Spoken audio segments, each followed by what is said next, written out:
For Reuters, I want to go to our despot meter. I want to compare, and I want to be frivolous about this, but compare Assad of Syria to Mubarak or to Gaddafi. And where does he rank in terms of brutality, a lack of respect for human rights? How would you rank him on a scale of 1 to 10? Well, I think if you put Saddam as a 10 and Mubarak in the middle and, say, one of the more friendlier, King Abdullah, as a 1, I would guess he would be in around 8. All right, so he's bad, but not as bad as they come. You agree?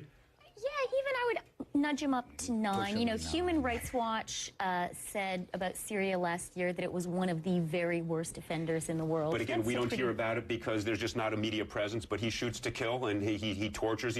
You spent time with him back when you were at the State Department. Well, it was actually when I was in a role similar to yours. I was doing hosting a show for Sky News. I went to Aleppo, the second largest city there, and spent the day with him and his wife, did a long interview with Bashar for Sky News. And the truth is, one of the reasons why people are hopeful about Syria when it seems like they shouldn't be is because he's very difficult to read. You spend a lot of time with him. He's got all the language of reform. He's got all the Western language that we're comfortable with. He looks like a kind of a mild-mannered guy. There's not the Saddam shooting a shotgun in the air or any of the theatrics. And he knows the language to use. He's got very good argumentation.